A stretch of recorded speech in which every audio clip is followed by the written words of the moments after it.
You're listening to a live broadcast from the Muslim Civil Society Conference in Johannesburg. We're broadcasting from our mini studio at the conference, and we will shortly be crossing over to the various panel discussions. We'll be bringing to you 4 panel discussions throughout the day. Joining us in our studio, all the way from the Western Cape, breakfast show host on Voice of the Cape, Kamal Thalassa, and we had the opportunity of meeting him last night. In fact, we were on the same table. Kamal, assalamu alaikum wa rahmatullahi wa barakatuh. Wa alaikum salam wa rahmatullahi wa barakatuh. It was nice meeting you and chatting to you yesterday evening. Yeah, it was wonderful to speak to some of the other media guys out there. Beside you guys, of course, we also had Al Ansar at our table, and it was really stimulating conversation, alhamdulillah. Yes, it's always nice to interact with those that are in the media, and also, we serve sort of the same niche market that we also all Muslim broadcasters and serving our communities in various parts of the country. Alhamdulillah. Yes. It's a privilege to be able to do that. Absolutely. By the way. What's your thoughts about how things unfolded yesterday evening? Were you impressed by the entire way it was arranged and the presentations?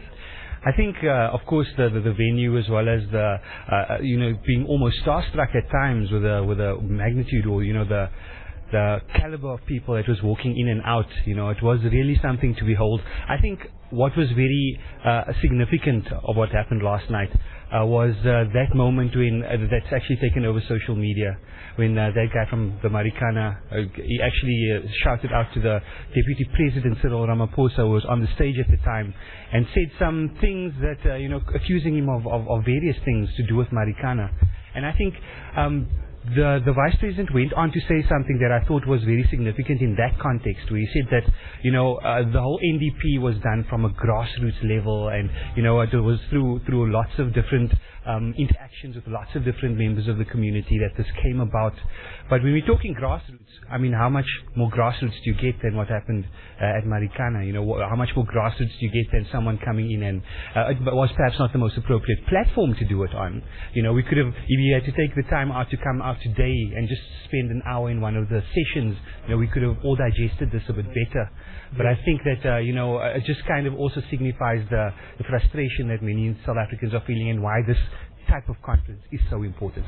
On the other hand, while you've touched on that issue, the fact that media have latched onto that story, and while this is such a significant move for the entire Muslim community, that we've now galvanized various parts of the community, and we've all come together for a monumental occasion and a momentous occasion, and now all the attention being on that one side issue, is that not a bit unfortunate?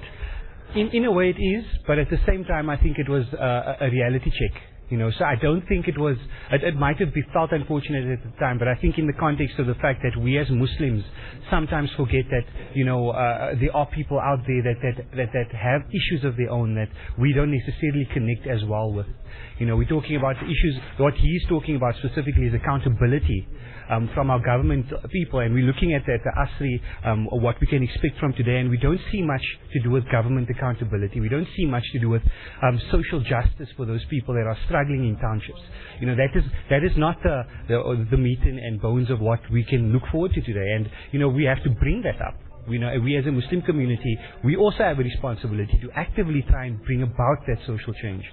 So in many ways, I do think it was the way it was tackled might have been a side issue where it could have been incorporated into the significance of today's proceedings. For me, it was almost an emotional moment when Maulana Ibrahim Bam, the Secretary General of the Jamiatul Ulama South Africa and one of the senior ulama of the country, and when he made those comments, and he said to the Deputy President that we as the Muslim community are giving that pledge that we will contribute to this country and we will channel our expertise in developing the country, that was for me one of the highlights of the night. 100%. I think it's. I was speaking to Shafiq Morton. We shared a plane together because we're both from Cape Town, of course, same radio station. And he said this is long overdue. This type of Muslim engagement with the broader South African public and civil society. I think in many ways, post 1994, Muslims have, in general, have maybe kind of tended to steer away from political things, and to the detriment. I think in many ways it's to our detriment, while at the same time, Yeah, I just think that it's long overdue. We hope that you have ample time on the various platforms to be able to raise the issues that are so pertinent, and we look forward to touching base with you sometime later. Inshallah. Shukran for having me. Jazakallah. Have a lovely day. Thank you. You're listening to a live broadcast from Ilovo, Johannesburg, and we are counting down and building up towards the conference that will be taking place later this morning. Now, to chat to us, we're joined on the line, or joined in our studio by Khadija Patel, who's from the Daily Vox, and also she contributes to Radio Islam with the Africa Report. Assalamu alaikum wa rahmatullahi wa barakatuh. Alaikum salam wa rahmatullahi wa barakatuh. You've been contributing to Radio Islam for a while, and we appreciate all your contributions also in the lead up to the elections. Looking at the activities of yesterday evening, you're quite active on Twitter, tweeting of various aspects of the conference. Yeah, Maulana, unfortunately, the disruption to the evening seems to have made national news, and understandably so. This was an event where the Deputy President was speaking, and protesters from the Marikana Solidarity Committee had infiltrated the event and had, disrupted the event really. It was a few minutes of disruption. I don't think it hurt anybody at all. It wasn't much of a disruption. But the events afterwards were very troubling for many, especially activists outside, who said that the protesters claimed that they had been beaten up by police, that they had been manhandled, and that they were being arrested. And it was only upon the intervention of the conference organizers that these protesters were released. So somewhat of a blight on the opening of the conference, but certainly I think apart from that, the conference opening, the dinner last night, was very, very promising. I think that it brought together a rich mix of South African Muslim society, and inshallah we hope that this is the first step in a rich history for ASRI. Yesterday evening, the hashtag MCSC2015 was trending. Now, we know you're quite strong on Twitter, and you're quite active on Twitter with quite a strong following, and perhaps your tweets may have contributed to it trending across the country. The fact that the entire conference was trending, how do you read into that, and is that a positive sign? Certainly, Maulana, it shows that there is a lot of discussion being generated around the conference. But what I've been trying to say is that yesterday was just an opening dinner. It was just a formality, and the real work happens today. The actual discussions that happen today. This is what forges ASRI's future. This is what forges the foundation of this organization. So, the important things, and we hope that, further discussion can be held today, certainly on social media, as well as people who are not here are able to, to learn what's happening and perhaps even contribute as well to the discussions that are taking place. So, it certainly is promising that this, that the conference, the hashtag for the conference trended nationally. It shows that there is a fair amount of discussion that was generated, and if we can continue with that today, it shows that that the conference itself is, is generating enough conversation in the right direction. Now, there's two sessions that you will be facilitating. The first one, and that is on building safer communities.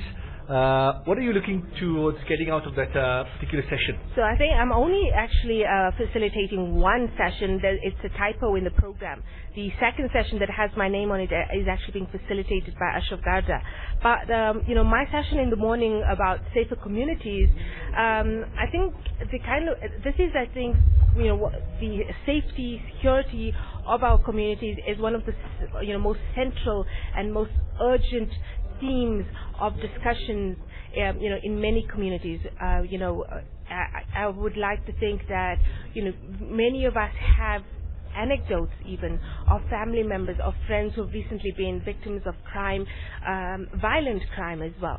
And I think that when we discuss the future of this country and any plan for the future of this country, the safety of our communities and how we exist within these communities, particularly for women and children, is central to developing a country positively.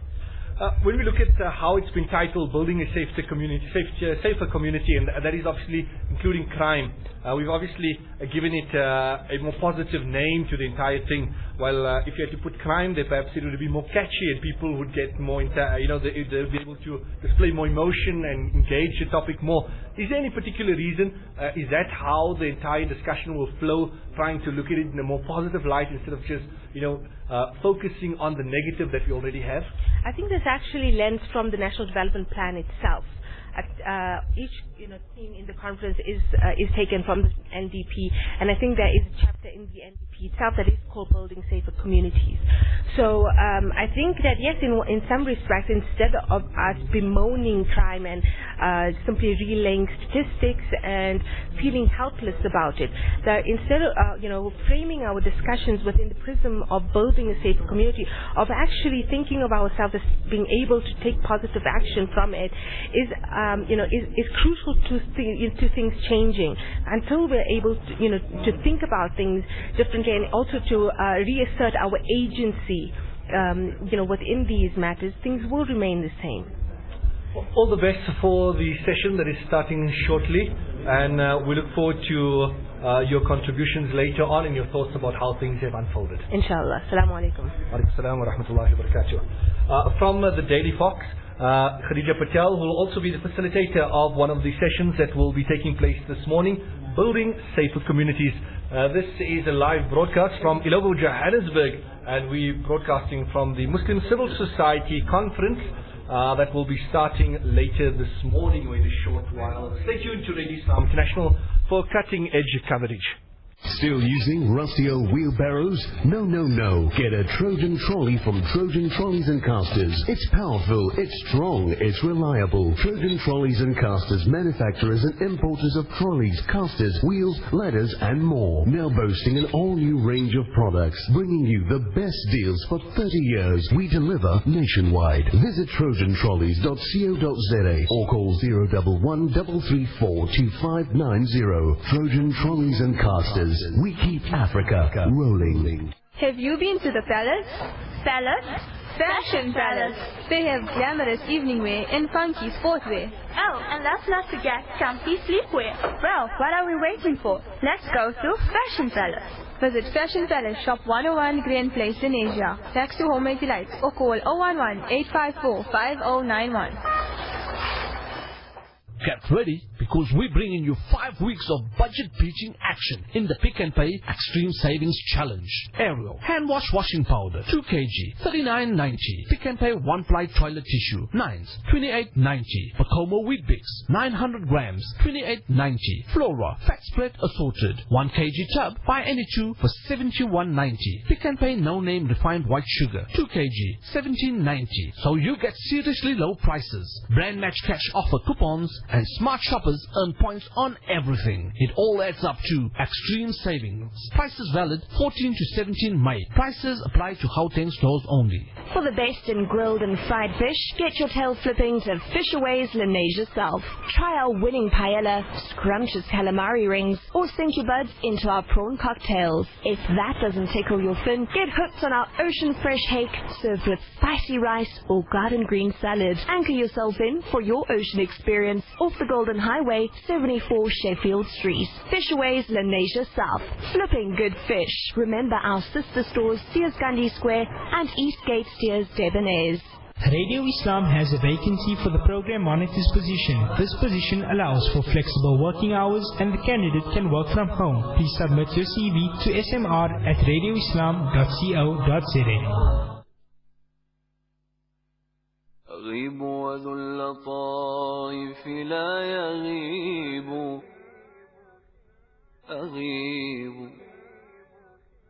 أغيب وذو اللطائف لا يغيب وأرجوه رجاء لا يخيب أغيب وذو اللطائف لا يغيب وأرجوه رجاء لا يخيب وأسأله السلامة من زمان بليت به نوائبه تشيب وأنزل حاجتي في كل حال إلى من تطمئن به القلوب فكم لله من تدبير أمر طوته عن المشاهدة الغيوب وكم في الغيب من تيسير عسر ومن تفريج نائبة تنوب ومن كرم ومن لطف خفي ومن فرج تزول به الكروب ومن لي غير باب الله باب ولا مولى سواه ولا حبيب كريم منعم بر لطيف جميل الستر للداعي مجيب حليم لا يعاجل بالخطايا رحيم غيث رحمته يصوب فيا ملك الملوك أقل عثاري فإني عنك أنأتني الذنوب وأمرضني الهوى لهوان حظي. Radio Islam. محمد سيد الكونين والثقلين والفريقين من عرب ومن عجم. Radio Islam. The world is our community. We are broadcasting live this morning from the Wanderers Club, Ilovo, Johannesburg, and the focus is with regards to the National Development Plan. And this conference is being hosted by Muslim Civil Society and the Asri Institute. And one of the supporters of the Asri Institute and role players that has made it all possible is Awqaf South Africa. And one of the founders of Awqaf South Africa, Brother Rafiq Bayat, joins us at our studio this morning. Assalamu alaikum wa rahmatullahi wa barakatuh. Wa alaikum salam and assalamu alaikum to all your wonderful listeners. Considering the entire conference that is taking place and the role that this conference needs to take in our community, Awqaf has also been supporting this. Why did Awqaf get involved with this entire event? See, actually we can go back to the Quran where Allah Rabbul Izzat is talking about Qardan Hasan, give a good loan to Allah. So Awqaf's core business is reviving the institute of Waqf. Waqf is when you, a masjid is Waqf, but you can also say, I take out R1 million and this million cannot be spent. The proceeds will go for whatever initiatives. I just want to add, during the Ottoman rule, the entire health, education, social development of the Ottoman Empire came out of the Institute of Waqf, and Waqf is a very, very powerful institute. Alhamdulillah, so that is the vision with what Awqaf has got involved in all of this. What is it that you're expecting from today's proceedings? I think basically, if we could just empower our community. We know in that claustrophobic cave of Hira, the first word revealed to Rasulullah sallallahu alaihi wasallam was Iqra. So if we read, if we start reading, and then also I think this initiative is sending a very, very powerful message to government that Muslims want to come on board. They want a public-private partnership with government, that you cannot undo 350 years of imbalances. We know what we went through, and that Muslims want to really play an active role and empower the Muslim community at the same time. If you analyze what has been the role of Muslims post-1994, if you have to look at the contributions that we made, would you say it was adequate? Have we been playing our role, or is there a bigger role that we could possibly be playing? Okay, I think we are to a certain extent shirking from our social responsibility. because there is, alhamdulillah, I'm once again privileged to have project coordinated and published the book which will be launched very, very soon, Faith and Revolution, Muslim Contribution to the Heroic Struggle for Freedom in South Africa, 1654-1994. If you look at that, you know, a lot of our listeners will agree that we have 4 martyrs. I mean, that's the ultimate price you pay. Me also as a political activist did go through a bit of difficulty. Marhum Ahmed Timur, rahmatullah alayhi, was my mentor. And now we have such fun. We can participate in the economy. We enjoy total freedom, religious freedom. I think we need to increase the level of socio-economic development, especially among the very poor indigenous. And the beauty part of Waqf money, you can spend it on people of other faiths. So you took Ahmed Timol as a mentor because he's a Colwood and you also Colwood? No, I don't think so. But I'm going to respond to you. Actually, Colwoodians are movers and shakers. I'm also Dr. Dadu, and there's lots of Babla Saluti Shahid. He's a Colwoodian. And, okay, I don't mean to talk about sectarianism. There's no place in Islam on that. But this was on a lightweight. Yeah. We appreciate your time coming out here to the studio and chatting with us. Your message to people out there who may still be considering whether they should come for the conference or not, there's still place available. What would you say to them? Oh, I think I'm going to quote letter wal ilm, Bismillah ar-Rahman ar-Rahim, wal ilm qabla al-amal yanfa, wal amal qabla al-ilm la yanfa. So I think it's Imam Shafi rahmatullah alayhi, knowledge and then action is benefit. Whereas action without knowledge la yanfa. So I think this is so empowering. I mean, something that is very close to us, education. That whole debate that's starting now on education, on other things. Okay? So I think please do come through. There is seats available. And just confirm before you leave that they can reserve your seat. And the listeners, I don't know if this is a live broadcast of the sessions. Yes, there will be at least 4 panel discussions that will be taken live. Please, today don't watch TV and don't watch sports. This will be so empowering to you people. I know we've got some real heavyweights here across the sector, across the spectrum. Heavyweights literally or figuratively? No, heavyweights intellectually. Yeah. We appreciate your time and we hope you'll enjoy the conference, and we look forward to you engaging the guests and raising issues with them and putting the questions through, and the listeners will be able to pick up that. And I want to say Jazakallah to Radio Islam. As you know, Radio Islam is it's in the forefront of educating the Ummah. So you people keep up your good work, and your organization, may Allah bless the organization. They're surely making a very, very big difference in the lives of the Muslims. Shukran jazilan. Jazakumullah khair for the du'as, and all the best to you also. Jazakallah. Assalamu alaikum. Yes, that was Rafiq Bayat, who is from Awqaf South Africa, who is one of the role players in this entire conference. We're broadcasting live from Illovo, Johannesburg, and we'll continue until we take our feed from the first conference this morning, or the first panel discussion, and that is with regards to improving education, training and innovation. That will be facilitated by Shafiq Morton. Government representative for that particular session will be Mr. Naledi Pandor, Minister, Department of Science and Technology. From the Labour, we'll have John Maluleka, General Secretary, South African Democratic Teachers Union. Civil Society, Mr. Ahmed Sheikh, Managing Director, Regent Business School. Civil Society also, Professor Khadija Malloy. She is a professor at the Faculty of Education. Then we will also have one more guest, and that will be from Civil Society, Mr.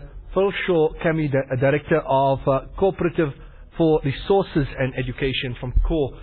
So that will be the first panel discussion.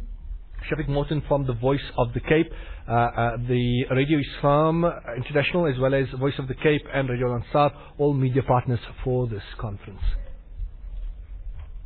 صوتي تعثر دونكم وبكائي فأنا أحدثكم على استحيائي شكرا لكم يا مسلمون لأنكم أهديتم روحي إلى أعدائي شكرا لكم يا مسلمون لأنكم أهديتم روحي إلى أعدائي أهديتم روحي إلى أعدائي أنا من أراكان التي في أرضها مزج العدو مدامعي بدمائي أنا من أراكان التي في أرضها مزج العدو مدامعي بدمائي أنا من أراكان التي في أرضها سكب العدو العار فوق نسائي أنا من أراكان التي في أرضها سكب العدو العار فوق نسائي صوتي تعثر دونكم وبكائي فأنا أحدثكم على استحيائي صوتي تعثر دونكم وبكائي فأنا أحدثكم على استحيائي شكرا لكم يا مسلمون لأنكم أهديتم روحي إلى أعدائي شكرا لكم يا مسلمون لأنكم أهديتم روحي إلى أعدائي أهديتم روحي إلى أعدائي شكرا لكم يا مسلمون لأنكم لم تسمعوا حتى صدى استجدائي شكرا لكم يا مسلمون لأنكم لم تسمعوا حتى صدى استجدائي شكرا وعذرا إن جرحت شعوركم بصدى أنيني أو برجع ندائي شكرا وعذرا إن جرحت شعوركم بصدى أنيني أو برجع ندائي صوتي تعثر دونكم وبكائي فأنا أحدثكم على استحيائي صوتي تعثر دونكم وبكائي فأنا أحدثكم على استحيائي شكرا لكم يا مسلمون لأنكم أهديتم روحي إلى أعدائي It's the greatest gift from Allah to be in the land. Radio Islam, making access to knowledge easy. Radio Islam, calling to Islam, calling to success. Future is now. What can be said of Mustafa? He was the wish of Musa, or the news of Isa, the prayer of Ibrahim. Broadcasting live from the Muslim Civil Society Conference in Johannesburg. Popping in the studio, program's manager as well as Sabah al-Muslim presenter, Maulana Sulaiman Rawat. Maulana, assalamu alaikum wa rahmatullahi wa barakatuh. Assalamu wa rahmatullahi wa barakatuh. Alhamdulillah, Maulana, you must have been really tired yesterday evening. You came to Joburg for the Jummah Salah, and then you stayed right through. You were early at the conference. By the time you got home yesterday evening, you must have been completely exhausted. Slept for 3 hours, and then I got up and started preparing for the panel discussion. So let's hope it goes well, inshallah. And then looking at the day ahead, it's going to be a long day. You have your session to facilitate, and later this evening after Isha, the Mi'raj Bayan at the Mayfair Jummah Masjid. Yeah, it's that time of the year, you know. You would know as well, for all of our ulama at Radio Islam especially, and the other staff, it's the time of Ramadan preparations. It's also the time to hit the road and to tap into the very deep generosity of our well-wishers. And then you have a conference coming along, and you have Rajab Bayan coming along, and in due course there will be Sha'ban Bayan coming along as well. But I think we need to be thankful to Allah Tabaraka wa Ta'ala that He's granting us an opportunity to do khidmah. Maulana, you said you were up from early this morning preparing. Now, listeners think Maulana Sulaiman, he speaks for 3 hours every day, he gives so many Jummah talks, gives the program on ITV, he has a tank of knowledge. Why does he have to prepare? Yeah, I wish it worked that way. I think just to write the introduction, which is 5 minutes, took the better part of 2 hours, because you got to apply your mind as to what you want to say. In your introduction, you have to set the scene, and then there are many things that may potentially come up in the discussion which are not of utmost relevance to this discussion. For example, the state of corruption in South Africa. So you got to kind of cover that in your introduction to do away with it, so that the discussion going forward can focus more on the solutions and more on the mechanisms that one would require as a country to tackle corruption effectively. But it's a learning process. It's taxing when it does happen, and obviously we have high-profile guests in that particular panel. You've got Minister Praveen Gordhan, who was previously the Finance Minister, now Cooperation and Traditional Affairs. And then you've got Zwelinzima Vavi. He's known to be a very vocal, vociferous personality. You've got Professor Farid Ishaq, who's a man who doesn't mince his words. And then you've got Shaukat Faiki, who comes from a strong background of auditing, being the former Auditor General here in South Africa. So hopefully we can get to the core of this discussion, and we can get good suggestions from the panelists, good analysis on the current situation, but from the perspective of how to take it forward now and how each one of us can play a part in terms of tackling corruption in this country, because that's the core of the National Development Plan. It's about active citizenry. It's about getting everyone involved. On a personal level, you wear various caps or topis. On the one hand, the programs manager of Radio Islam, being in the media, then being with the Jamiat al-Ulama. We've also been part of the entire process of ASRI. And the event, the entire launch and how things unfolded was, it all went well, alhamdulillah. But when you look at the media coverage and how mainstream media coverage, in particular 702 and the hashtag that was trending across the country, considering all the various the different caps that you wear, were you pleased with the fact that it was trending for the wrong reasons? Well, it depends how you look at it. No publicity is bad publicity. Azuma. I don't think it was necessarily, I read that article on News 24 earlier this morning. I don't think it was necessarily for the wrong reasons. They didn't kind of criticize the conference. It could happen anywhere where protesters come in.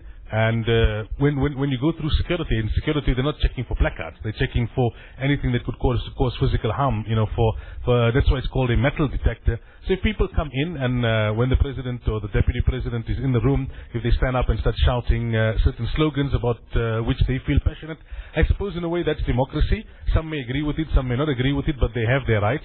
And the media reported on that. It's the nature of media. I think we have a right to complain that, look, what was the main focus? The National Development Plan, the speech of the Deputy President, the fact that Muslim civil society took that initiative, and that didn't get any emphasis, and this particular incident got emphasis. But that's how the media works. When it bleeds, it leads. But at least there was reference made to this particular conference. Otherwise, I don't know in mainstream media whether there would be much reference. So in that sense, no publicity is bad publicity. Well, we look forward to your conference later this morning. We're going to cross over for the news, and listeners can listen to that conference or that panel discussion later live this morning. Jazakumullah khair, all the best for the program. Jazakumullah Mufti. Assalamu alaikum. Wa alaikum assalam wa rahmatullahi wa barakatuh. Yes, so we cross over to our news desk, and shortly after that, we'll be crossing over for the feed from the first panel discussion. In 1982, 771 rand was spent on an Indian child, 498 on a colored child, and only 146 rand on a black child. This to me has always been the most profound statement about apartheid. This was the nuts and bolts of it. And this is what we have to get to grips with, and what I think everybody in South Africa has been trying to do for the past 20 years. I'm going to leave it at that, and our first speaker is Minister Naledi Pandor, and here it gets awkward for me because each speaker has only been confined to plus minus 5 minutes. And I do not have the authority of the Speaker of Parliament either, so it's really difficult for me. Yeah, so the Minister's going to go over a time. All right. But we're hoping to finish in about 30 minutes so that you, South Africans and the audience, can engage with the topic. And just to remind you before we start that we all know what's in the NDP. We know what the problems are. The idea of this particular platform is to try and look for solutions. And now, South Africans, we are creative, we are compassionate, and I think that we can come up with something hugely constructive. Our first speaker, Minister Pandor, no introduction. Her pedigree is known to all of us. Suffice it to say that she is serving in a minister. She's been in 3 capacities, science and technology at the moment, but I think very significantly during some crucial years, she was the Minister of Education. Minister Pandor, the floor is yours. Thank you very much, Program Director, and I think the video was a very interesting video for all of us to see. But let me begin by saying good morning and assalamu alaikum. It's indeed an honor for me to have the opportunity to speak here this morning. Program Director, I've realized in the last few months that I'm actually tired of governing in South Africa, and that perhaps time has come for one to retire, because the problems are so immense that they defy solutions. The context in which we act is an extremely complex one, and all of us believe we have the solution to address it. I welcome the National Development Plan because for the first time we have a national vision that has said addressing our problems is a long-term horizon issue, that we're not going to immediately turn around what we inherited, nor will we immediately repair the errors that may have been made in the first 20 years of democracy, and that to achieve a real change, we will have to work together as South Africans. So target number one in terms of the NDP is let's own the problem.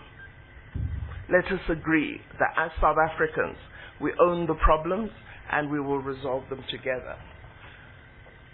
The most devastating aspect I found of the NDP was the diagnostic analysis. If you read that chapter, it's an interesting insight, both into government and into ourselves as South Africans. Its conclusions on education were significantly harsh and very tough for many in the education sector. Nevertheless, it was an important diagnosis. What they proposed was the following. One, that we've got to become an actively engaged citizenry as South Africans if we are to solve our various socio-economic challenges. If you look at education today, it is our biggest budget item, basic education, and yet we're not getting the value that we should from it. Many of us, when we look at education, we tend to blame the system or the teachers for inadequacy. We never look at ourselves as community and parents and the role we must play in ensuring that we succeed. We've almost got to a point where as parents, we want teachers to fetch kids from our homes, take them to school, school them, and bring them back to home. We want no responsibility whatsoever. Now the NDP says, let's become an engaged citizenry. Let's restore the family and parents to education, or caregivers in their many guises. It also says that we want effectiveness. We need partnership, particularly between public and private sectors, and we need to develop a sense of shared accountability. It speaks very strongly to us ensuring that we have leadership in education, and has made a number of proposals about the role that principals should play, the competency levels of principals, and the training we need to provide to those who will lead the school system, so that we get people in place who can be leaders rather than some of the current leadership we have, which is in fact inadequate and in many, many instances extremely poor. The second aspect is the quality of the teachers. The NDP argues for a very strong national teacher development program, but more especially speaks to the hard political question of the unionization rather than professionalization of teaching in South Africa, and says we have to do something in the ambit of the Constitution to create a framework where teachers enjoy worker and labor rights as every worker must, but in a context where professionalism is enhanced and not diminished, as the NDP claims has happened up to this point. So that whole area, and it's a pity the leadership of the unions are not here, because the Secretary General of SACTU should have been here, to perhaps speak to this matter, because if we do not achieve a level of professional conduct and attention by teachers, we will not get the sorts of changes we want. Education research all over the world has shown to succeed in education, three primary things are important. One, teachers in class. 2, utilizing textbooks. 3, completing the curriculum. Those 3 things make a difference in education. And if you have a core of teachers who are arriving late, who do not complete the curriculum, who do not use texts, you have a very serious problem. So we have to make a shift in our education and teacher development programs in ensuring that our teachers are able to respond in this way. Now, I don't speak to provision in my closing remarks, Chairperson, because we have, in terms of budget and in terms of attending to the various levels of education, provided the resources. We're attending to early childhood education, for example. Some of you might know that by 2004, we had 80,000 children in grade R. And by 2014, that number has gone up to 740,000 children. So we're addressing a number of the steps the NDP says we must take. The key question remains, what is the quality of that which we're investing in? What return are we getting in the investment? And how do we raise that quality in a supportive fashion without being discriminatory or blaming someone, because we do tend to point fingers quite a bit as South Africans. How do we collaborate together to ensure that the investment we're making through public resources gives us the outcome that our society needs? I'll conclude by saying in research and innovation, we are making strides. We're working hard to increase the number of PhDs in South Africa. We are attracting large global scientific projects, such as the Square Kilometre Array, which is making a massive impact on our innovation potential as a country. So on innovation at the higher scale, we're moving well, but we have to expand achievement to all races and communities in our country so that all of us become part of a scientific community fit for what the NDP proposes, a 21st century society where there's equity, development and shared opportunity. That's what we need to build by 2030. Thank you very much. Thank you very much, Minister Pandor. Just to sort of on a side note, I once interviewed the Minister of Health and I said, Minister, you have a lot of headaches. And he said, yes, I take 2 Panados before each day in the office. I'm going to carry on, woman first, and I think it's significant that they are making the contribution that they are to our educational landscape. I think most of us are parents, and if you go to any school, you'll see that, interestingly, the majority of people actually teaching our young children are, in fact, women. This is significant. Professor Khadija Moloi, to our right here, is from the Faculty of Education at the Vaal University of Technology. She has won numerous awards. She has contributed to the academic arena of education significantly, particularly in the South African context, and I welcome Professor Khadija Moloi to the platform. Jazakallah. A'udhu billahi minash shaitani rajim. Bismillahir rahmanir rahim. Assalamu alaikum wa rahmatullahi wa barakatuh. In addressing the section on education, I have identified 4 key areas. 1, the assessment of our current position as Muslims, our impact. 2, the gap that exists within the education system. 3, possible solutions. And 4, embedding Islamic values within the solution.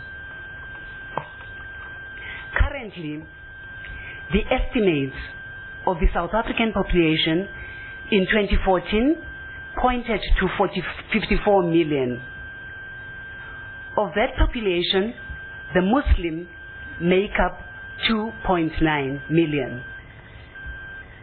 We have, as Muslims, over 500 mosques in South Africa, 408 educational institutes, that include colleges, Muslim private schools, religious instruction centers, colleges of Islamic studies.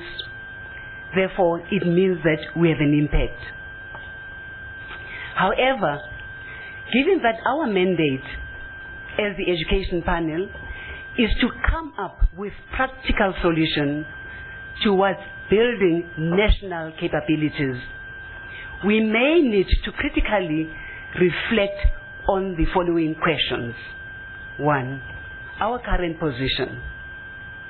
What is our impact in the context of a developmental state that strives to build an inclusive, non-discriminatory, just, progressive, skilled, and productive society? What is our impact in relation to education, in particular in higher education? What is our impact in terms of knowledge creation and diffusion? What is our impact in terms of research and innovation? And more importantly, what is our impact in terms of entrepreneurship? And that is where my focus is going to be. The gap.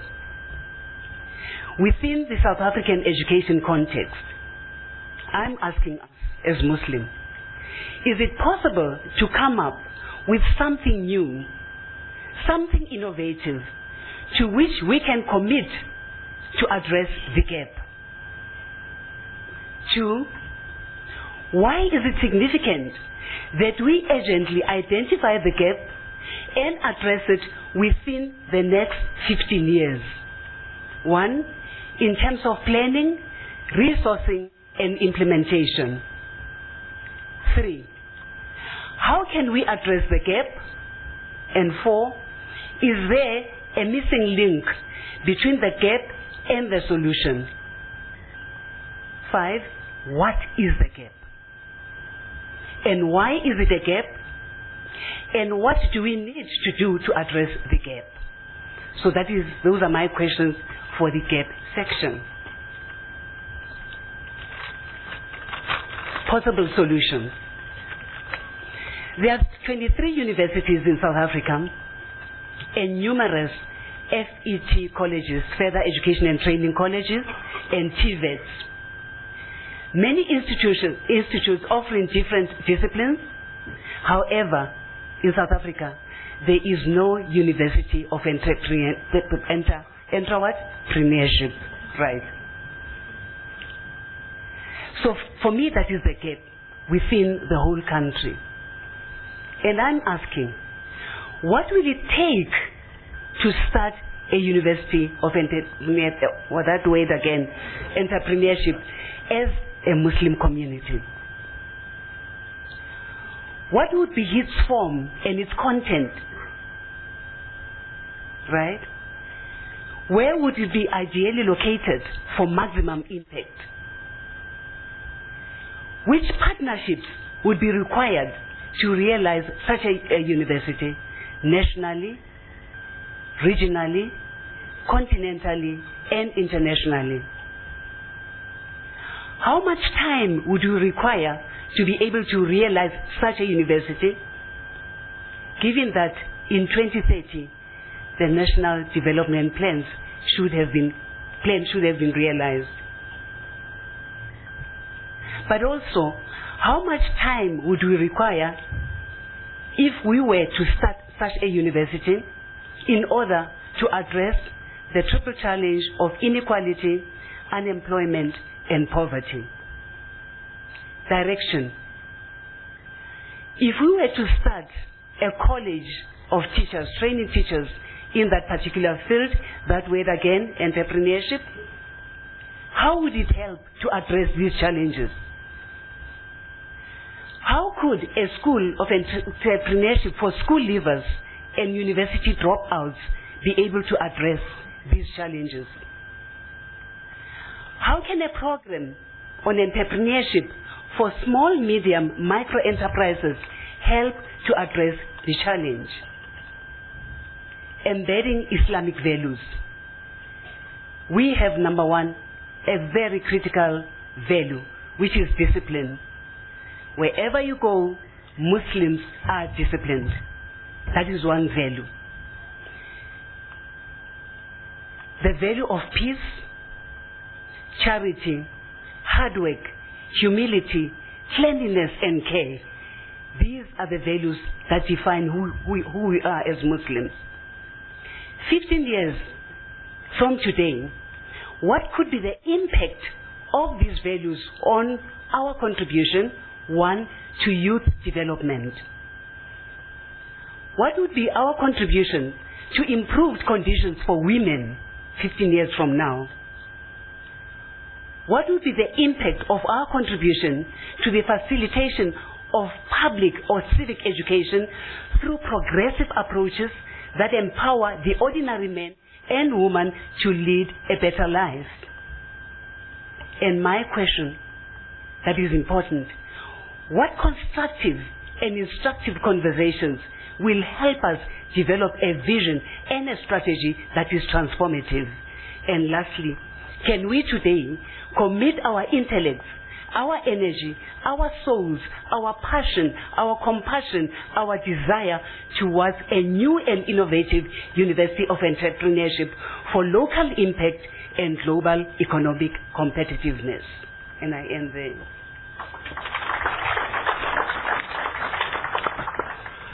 Professor Molloy, thank you very much for that. I think we've already had our first constructive, engaging suggestion, the University of Entrepreneurship. Phew, I managed to say that without falling over my feet. It's a long word for early on a Saturday morning. I think what is significant about the Professor's statement, if you listen to the State of the Nation address and the Minister of Finance talking on numerous occasions, focus has been on SMEs, small businesses, and entrepreneurship has been the golden word. So here is something constructive coming through in the dialogue. Our next speaker is sitting next to me, Mr. Piroshaw Kame. He's director of an NGO called Cooperative for Resource and Education. He is a passionate educator. He has taught informally and formally at all levels, from the top of the tertiary pile, as it were, right down into schools. He's also been very, very active in civic society. His CV is too long to mention here.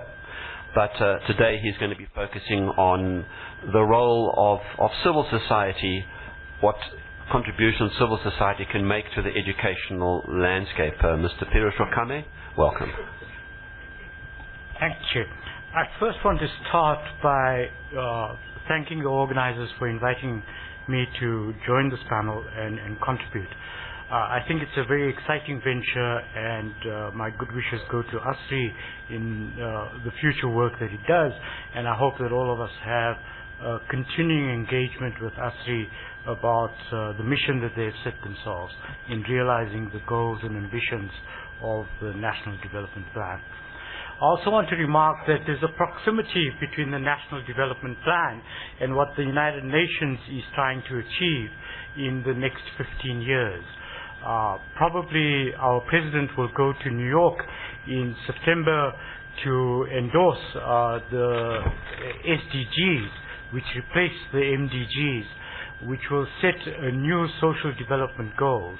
If you look at the goals, and please, I mean, you know, those of you who have these little plastic machines in front of you, look the SDGs up and you'll find that there's a resonance between what the NDP says and what the SDGs say about education and environment and a whole number of other issues that we are engaging with as a society and as a community and a country.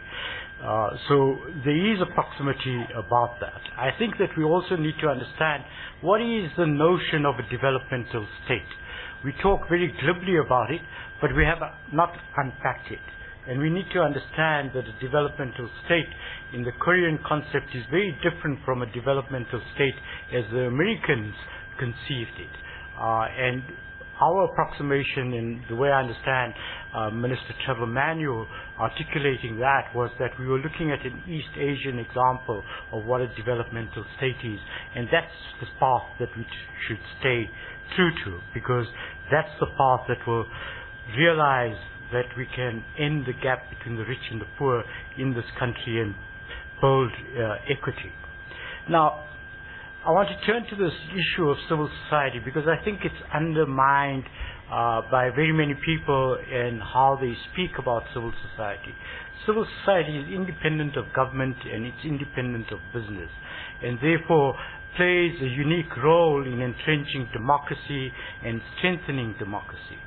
If we look at our history and we think through the kinds of interventions that have taken place, then civil society has been at the forefront of that challenge to the apartheid regime. It's been at the forefront of a whole number of innovations internationally that we need to recognize and applaud. At the same time, we need to recognize that civil society in this country established the so-called Congress School next to the Newtown Mosque in Fordsburg. Civil society also organized night schools at something called the Ferreira School, which I went to as a youngster, and therefore I'm very proud of being part of that establishment. Ran a night school for adult educators.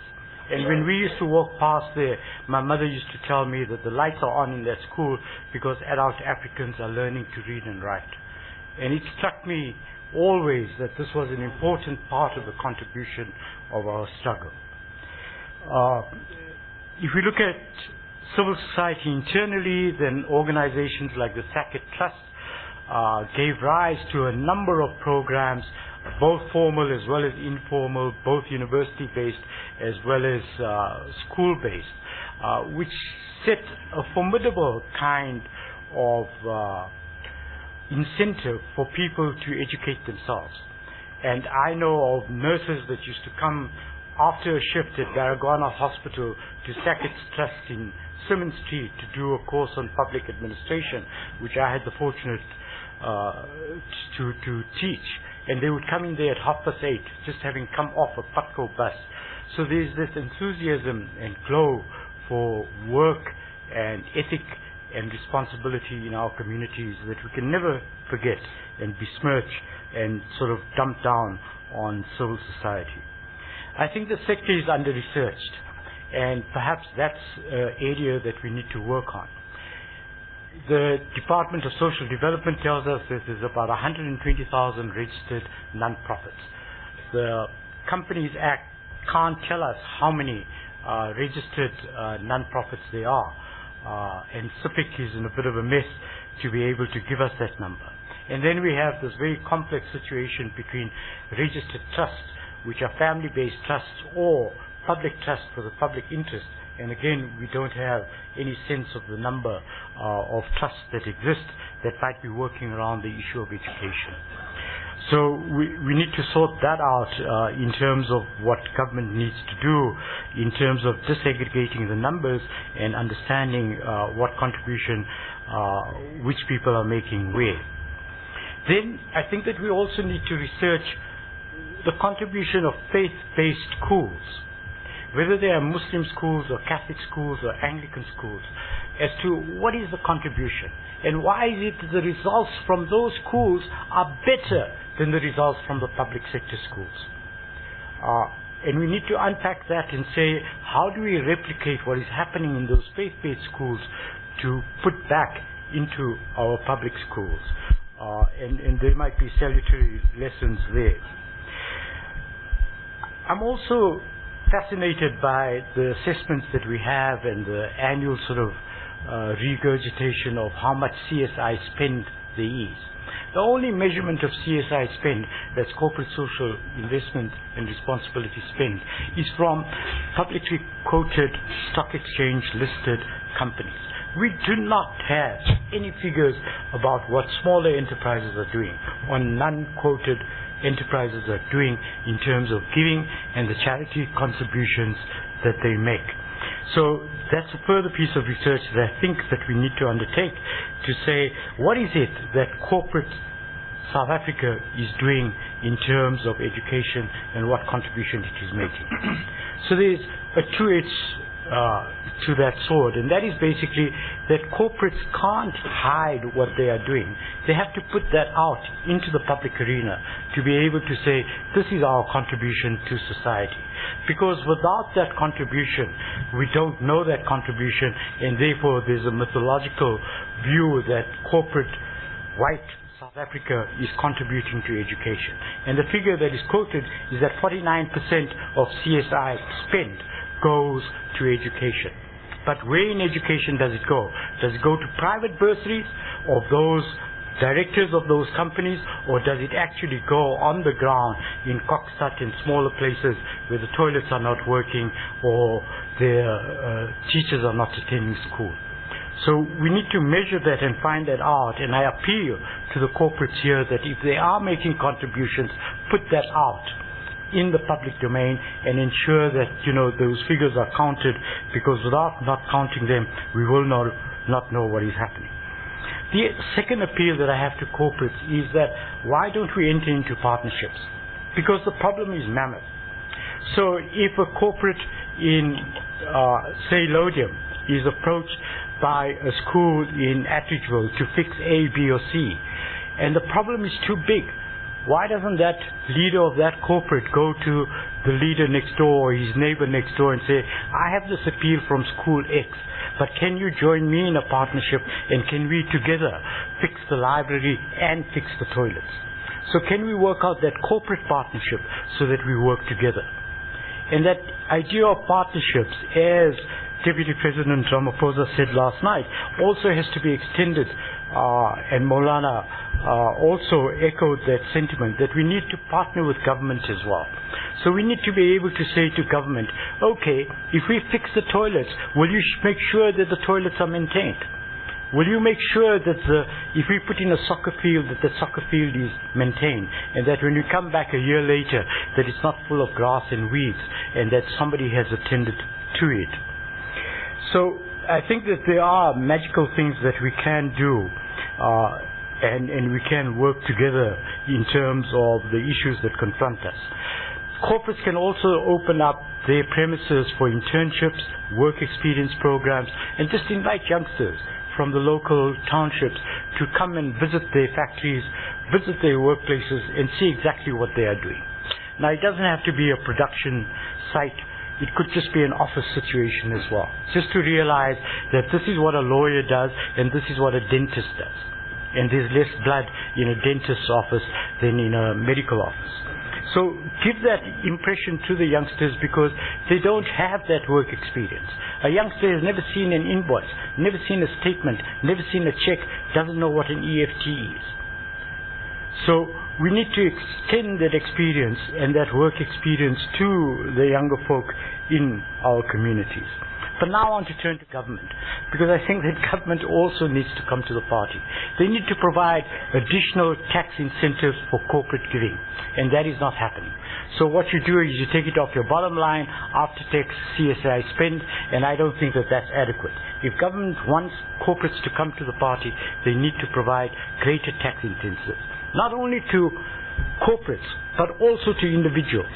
Because the individual tax deduction, and the accountants amongst you will know what that amount is too low. You cannot encourage philanthropy in a community, you cannot encourage giving in a community if you don't raise the bar there and say, okay, if you've given this amount and you can prove that you've given it to a non-profit, take it off your tax. So we appeal to government that tax incentives must be provided for. The second issue, again, is that we need to improve the listing of organizations.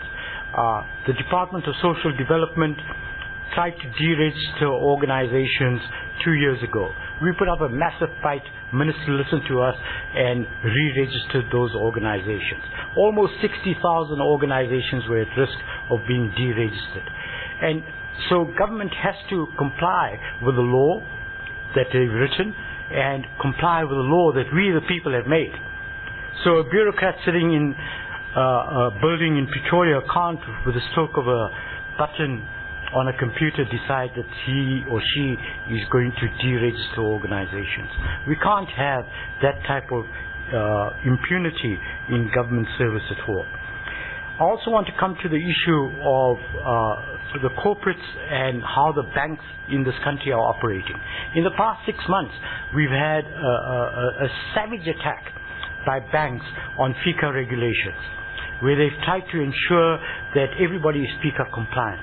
I have a list of 5 organizations that have come to me in the past 3 weeks saying that our bank accounts are frozen, we are not able to pay salaries, we are not able to pay our creditors and debtors simply because the bank has said become FICA compliant. And how has the bank said this? The bank sent an SMS to many of these organizations saying become FICA compliant. Now that's not due notice in terms of our legislation, but yet the banks are doing that, and again acting with impunity against these non-profits. If the banks want to regulate organizations and want FICA, because that's part of the Act and all the kinds of imperialism that we find from America, then we need to find a way that we engage with the banks and say, yes, let's systematically go through the system and ensure that people are FICA compliant, but not do it in an odious way where you're freezing bank accounts and not allowing those organizations to operate. One last point that I want government to take away is the whole issue of how the SETAs operate. We had a wonderful idea about how to upgrade skills, how to ensure that formal as well as informal education takes place, adult learning takes place, and lifelong learning takes place. The SETAs are frustrating that. They are making our progress as a nation impossible. The regulatory systems that we have in terms of in terms of the SETAs just doesn't work. So we need to adapt and adjust, and I think Minister Zimande is trying to do the best that he can. And I want to turn back to civil society, that we cannot take civil society and allow it to lose its independence. So these hybrids that we try and encourage between sort of public partnerships and social entrepreneurship needs to be measured in some way where we ensure the independence of civil society. Because if a civil society organization is independent and can speak its mind, then it can talk to the corporates, talk to the education authorities, and to others. We are not building sufficient capacity in civil society. Again, it's seen as a Cinderella occupation. If you're working in a civil society organization like I do, then you lose status in the community. You're the sort of lowest of the lowest. Nobody respects you because you're not driving in a Mercedes-Benz or a BMW, or you're not a government official. So again, I think that we need to build that capacity to encourage younger people to go back into civil society so they can take the rightful leadership roles. Thank you. Thank you, Mr. Kame. Just to cherry pick some of the things you said, what struck me quite profoundly was that we really do need to know where civic society education spend is going to. We don't know at the moment. And that could perhaps be a path to one of the solutions to the multitude of problems that we face. And then, of course, tax incentives for responsible social responsibility spending as well. Just a quick domestic notice here is that the Centenary Room during breaks and the lunch break is available for networking, small meetings, etc., and for solving the world's problems. Right. Our next guest is Mr. Ahmed Shaukat. He's the Managing Director of Regent Business School. And here's somebody who's also on the coal face in civic society. And the focus of his school, and this is not a commercial, is to focus on management, and particularly management education. And I'm sure we all agree that perhaps one of the problems that we do face is in the arena of management and management education. So, Mr. Ahmed Sheikh, it's over to you. Thank you. Thank you, Chair. Panel, ladies and gentlemen. Assalamu alaikum. Peace be upon all of you. Thank you for this opportunity. I, like the Minister, Chair, would like to welcome the National Development Plan and the National Planning Commission's education plan. But I must say that I think it is far too ambitious given where we are at in 2015. And for the 15-year gap that we have ahead of us, there are just too many ambitious goals, and the gaps are not being taken seriously. But as you also have said, Chair, in your opening remarks, that the education component of the NDP is probably the one overarching element of the NDP. It affects everything, from the economy, our competitiveness as a nation, right up to social cohesion. So when things go wrong with the education plan of the NDP, then God forbid a lot is going to go wrong with the NDP. And just to give you a practical sense of the coalface that you talked about, I think education and training has probably done the most harm to South Africa's economic growth prospects over the last 20 years, and that must be taken very seriously. So again, emphasizing the role of education and training within the NDP. But to give colleagues and friends and guests here a sense of the sector that I come from, which is higher education, or the post-schooling system as it is often called, we have universities that are publicly funded, the 23 at the moment. There are 2 being built, so there'll be 25. They have roughly an enrollment of about 1 million students that are in public higher education funded by the state. We then have a small but highly regulated private higher education sector, one that I belong to. We have about 100,000 students in that system, so we're roughly 10% in terms of student enrollment as compared to the public system. And then we have the FET sector, or the TVETs as they're called more recently, and Prof. Molloy referred to that earlier on. They have about 300,000 students in the system, a largely failing system, I must say. And then we have the SETA sector, if you like, the sector education training authorities, which are very much related to skills development in the FET sector in many respects. Also largely a dysfunctional system, highly bureaucratic. The problems are deeply systemic. It's almost impossible to understand the SETA system. People within the SETA system don't understand it, let alone the end users of the SETA system. So you've got public higher education, private higher education, colleges and TVETs, and you've got the SETA. So these are the sort of 4 broad components, if you like, of the post-schooling system. And the reason I say that the NDP plans are far too ambitious, just to give you 1 or 2 practical examples. I come from the KZN province, and there is a 1 in 10 chance of a grade 12 leaver entering public higher education. 1 in 10 chance. So an institution in Durban, as an example, the DUT, Durban University of Technology, gets about 50,000 applications, and they would accept 5,000 to 6,000 students. So 90% of their students would not find place and would go away. UKZN would get 80,000 to 90,000 applications, and they would take about 8,000 to 9,000 students. So the 1 in 10 factor is quite a serious factor. And we have, Minister, as you are aware, just over 500,000 students that leave grade 12 every year.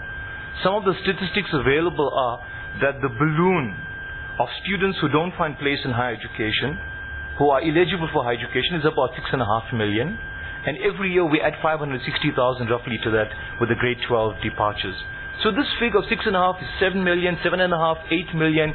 Within a few years we have 10 million students who can access higher education. They're 19, 20, 21-year-olds who won't find place in higher education. We don't have the entrepreneurship university as yet. The theatre system is almost unintelligible. The FET colleges are highly stigmatized. And the Minister of Higher Education, who is overseeing the FET sector, has recapitalized the FET sector significantly financially. But you can't grow this sector without paying attention to its quality. You can't grow this sector without paying attention to its leadership capabilities. And if you do that, then you further endanger the potential for the FET sector. You further stigmatize the FET sector. So I think there are some misaligned goals even through the Ministry of Higher Education with regard to the FET sector. So access, and this is the big issue 20 years after democracy. If 1 in 10 students who are eligible for university education don't find space, access is the big issue. And against this backdrop, we have universities in South Africa. By the way, their performance ranges from world-class to mediocre. We have a university system in South Africa where a number of public institutions, the so-called Ivy League, and there is a pecking order of universities in South Africa, they follow an elitism strategy. So we already have an access problem, and universities in South Africa are interested in Financial Times rankings and how they fare with Western universities and Australian universities. What about access in South Africa? What about this 1 in 10 phenomenon that's causing a social catastrophe? So this elitism strategy by South African universities is almost directly militating against national imperatives by the state and will certainly affect the NDP. Perhaps I've given too many negative examples. But let me say that if we were to move on, and if I try to wind up this introductory set of remarks, I think that decisive and bold leadership is required by all stakeholders, certainly by government. It must embrace partnerships meaningfully. We have to go beyond lip service on public-private partnerships. And I say that from a person who's coming within the private sector of higher education in South Africa. There's a love-hate relationship with the government. You know the private sector of higher education is there. They're highly regulated. They have degree awarding powers. But maybe they are there to just make money. And it's just not being embraced. So there's a chance for real partnerships between the state and the private sector in education specifically. But it requires bold leadership. I think universities must be put under pressure to move away from the elitism strategy. They must fall in line with national imperatives.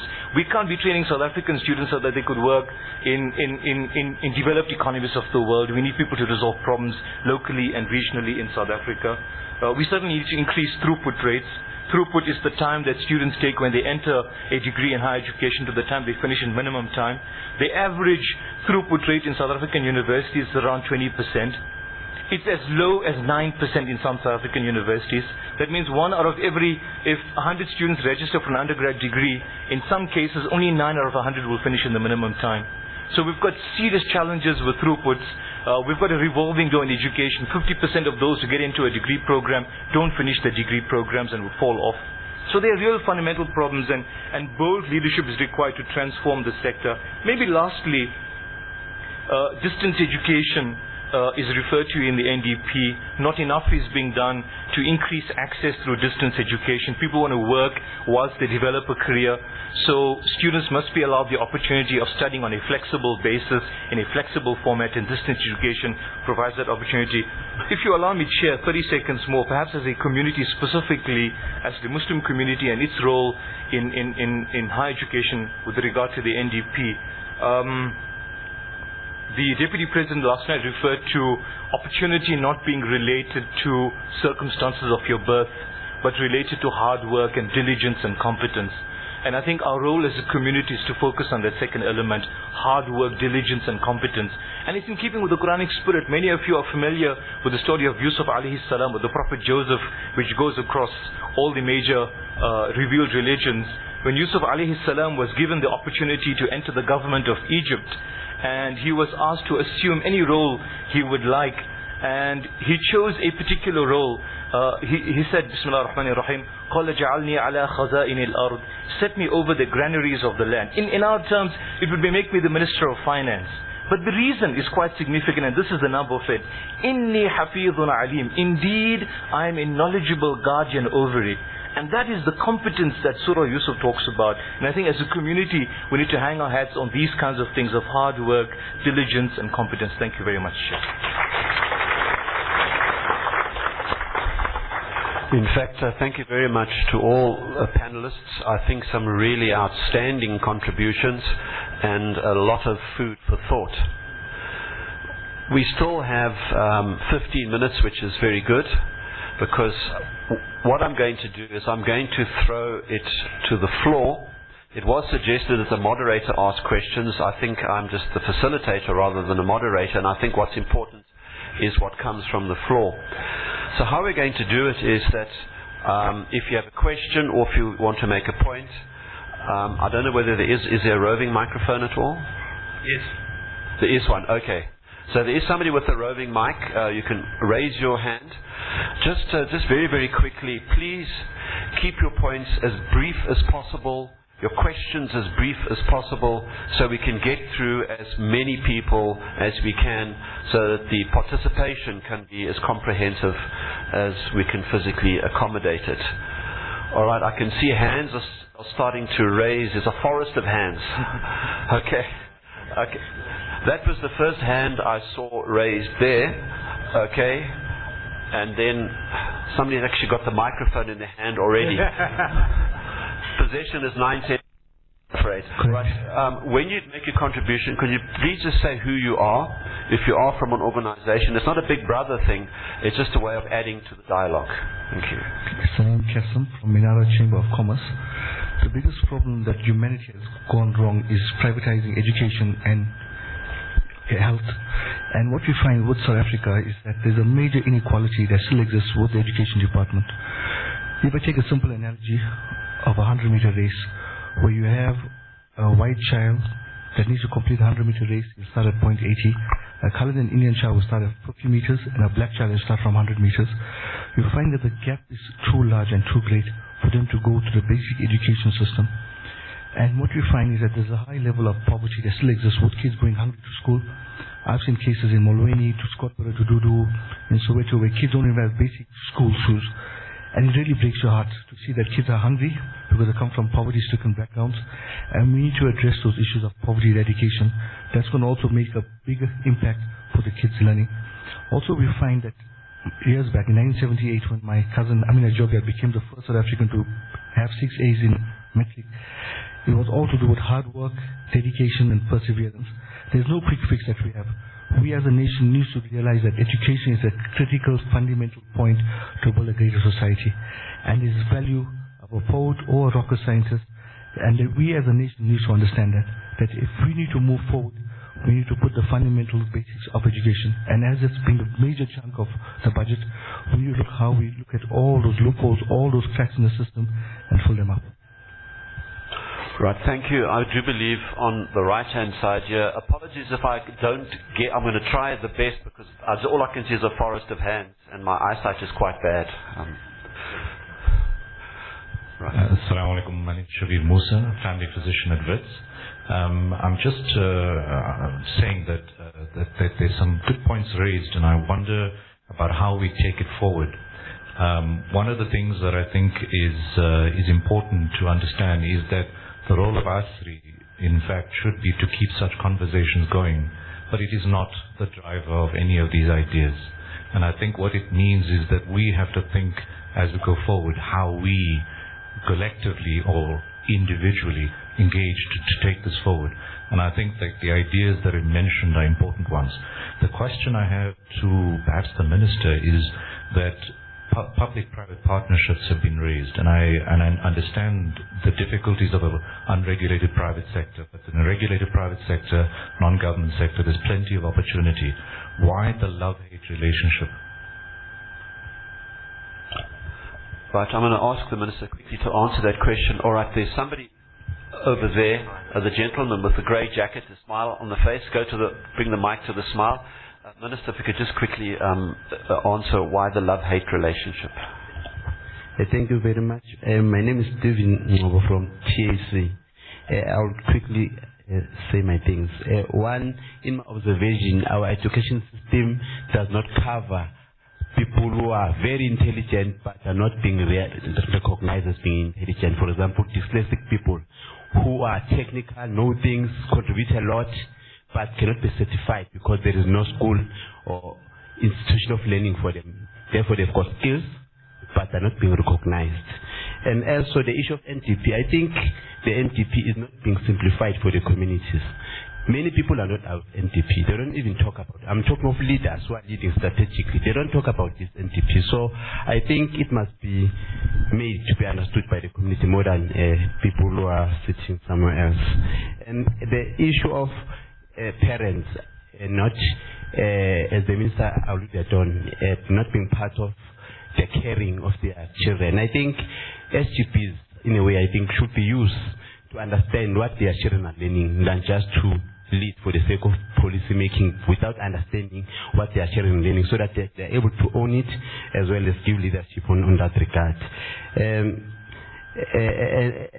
And lastly, our education system, when I look at the textbook of my nephews, my children, I see them being practical. Yet, when they finish school, they seem to have no direction. And by the time they are in matric, they don't know where to go. There is no money for them to go anywhere. And in schools, they are not actually being guided to understand what are the options until they finish school, and there are no options for them. I think education system must not just give education, it must give practical direction to say, when we are in matric, these are your options, and those options must be brought in schools, and to expect learners to go and register after matric. Thank you. Right, I'm just going to ask the Minister to answer that question. What I'm going to do, I'm going to confine for the time being on the left wing, not politically speaking, but just where, so we can get access to all the questions there. Then I will move across the room just for the sake of fairness. We'll try to get to everybody. All right, Minister first. Yes, please. Thank you. Okay, thank you very much, Chairperson, and thank you for the comments and questions. Firstly, on the public-private partnerships, I agree with the Managing Director of Regents that we need better partnerships, but I think the introduction of private schools began very badly, with a lot of what were called fly-by-nights. If you'll remember the beginning of the 90s, a great deal of abuse of students, non-registered private providers and so on, and government then created this regulatory framework which tried to introduce quality as well as institutions that would deliver on the mandates they'd undertaken. And I think a huge fight ensued between higher education and private higher education, the department and the private providers, with some who were really good being extremely offended at the regulatory proposals. And unfortunately, no diplomatic effort has been undertaken to repair that broken relationship. So I do believe, and we have discussed this with Minister Nzimande, that we need to look at how we can have better relationships, and I'm sure he's been inviting some of you to discuss them with them to broaden the relationship. But I think the love-hate began in the early 90s, mid-90s rather, as we developed legislation. It began from a base of suspicion, private sector suspicion of the public sector suspicion of the private. And we need to have a conversation such as this one in order to perhaps break down the barriers and arrive at a better situation. I would agree with Mr. Ngobo that we are still a system that doesn't address all abilities. We need to do so, I mean, even with special education and inclusive education. While the policy is extremely modern and progressive, we still have significant gaps that we must address. Speaking at an education conference, I'm always unfortunate because I still have to speak on education for some peculiar reason, although I enjoy research and innovation much more. But speaking at one just last week, I made the point that you had industrialization in Britain in the 1700s. Access to primary schooling was introduced in 1844 on a broader level. Compulsory access was introduced in the 1900s. It took 100 years. At inception of democracy in South Africa, 1994, we introduced compulsory education with a system that's not ready for it. But there's no way politically we couldn't do it. So I think as well, we have to improve our analysis as South Africans, because often we speak as though we're dealing with 100 years of an equal plane, when actually you're dealing with 20 years after 350 years of massive discrimination and inequality, and years of interference, even when communities wanted to put in place responses that would address the inadequacies. So for example, you build the University of Fort Hare, it's a non-racial university, try and offer a quality education curriculum. Verwoerd sees this and says, no, but these blacks can't have good higher education. I'm bringing in Extension of Universities Act, which was limitation of universities. Verwoerd was clever, as Alistair Sparks says, clever with racism and discrimination, because extension of universities was intended to make ethnic all higher education for Africans. So it was an advance on Bantustanizing higher education for black people. So do not undermine the impact of the social engineering of apartheid and what it has done to harm our society, and how we need to overcome that in order to build a new and very different South Africa. Thank you. Mr. Microphone Man, let's try and deal with the left hand, my left, sorry, not your left. I think just to go straight there, I think that was a hand that's next, that's been risen quite a bit, It's very difficult to try and identify. Assalamu alaikum and peace be to all of you. Zainul from OCAF, South Africa. I think there are two critical areas that we need to look at. The one is the issue of funding, and I think that the issue of public-private partnerships need to be really taken seriously here, where government is not coming to the party with regard to funding the private NGO sector. And I think that from the civil society perspective, we need to really increase the endowment type of giving. And that is where I think the corporates as well as civil society needs to really put their money where their mouths are in this regard. The other side of it is that I think as civil society, we have far too many relief type of organizations. And what we need to do now is to now specialize into various sectors. For example, in education, we need teacher development programs. We need gifted child programs. We need, for example, we have an organization that specializes in water and sanitation in schools, like SAWASA. Dr. Algoni is sitting here. We need, so what I'm saying is that as civil society, and particularly within the Muslim community, we need to develop specialist institutions that can actually drive certain programs. We can't expect the relief organizations to do everything, because most of them are actually involved in the hamper brigade.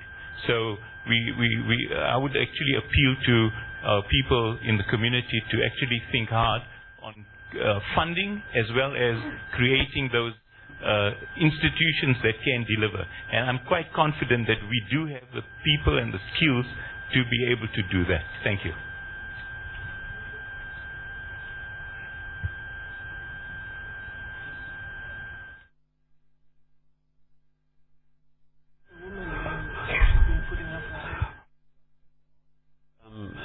Shamila, you can do your contribution there and then there. Okay. It's quite difficult from the platform here.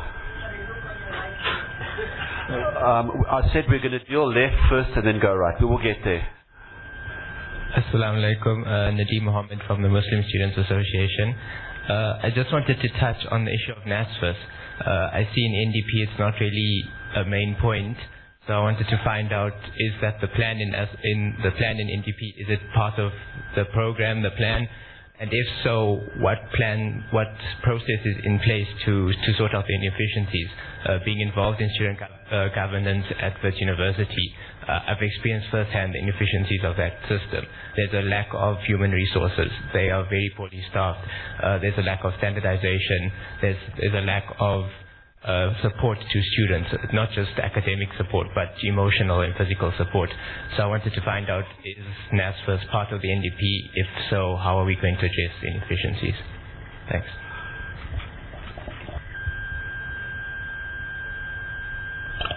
Sorry, there. Yeah.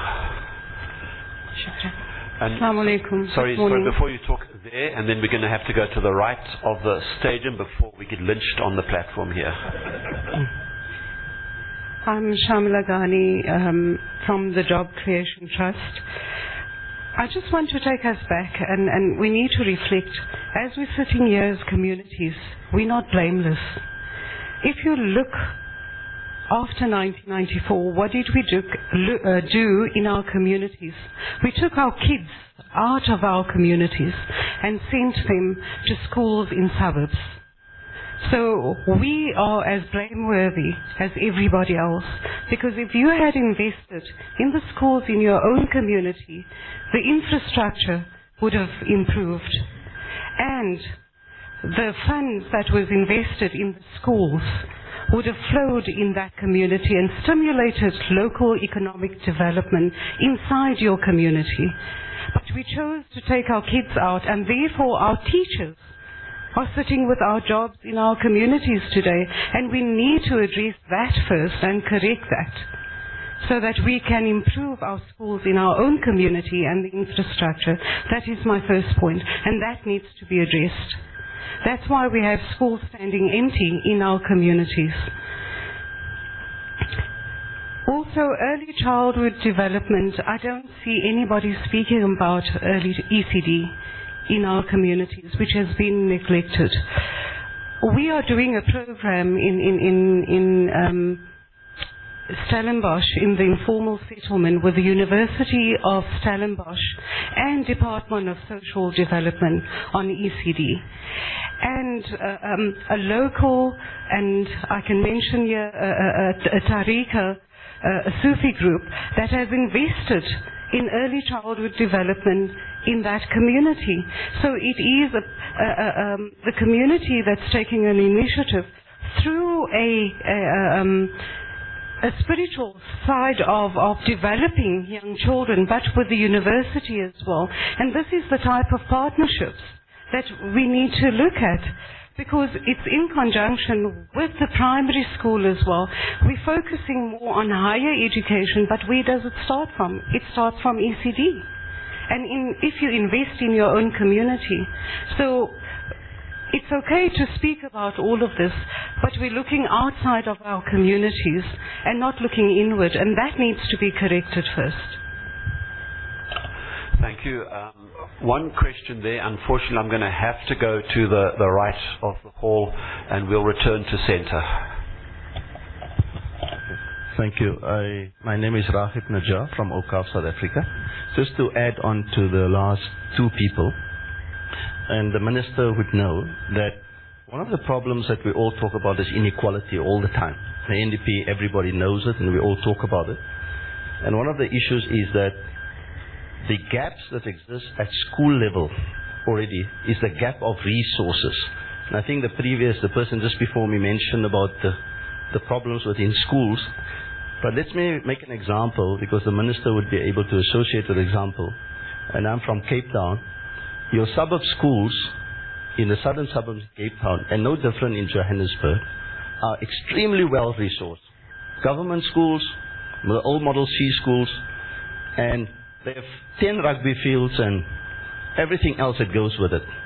I'm saying that they should have the 10 rugby fields, there's no problem with it, because all schools should be well resourced.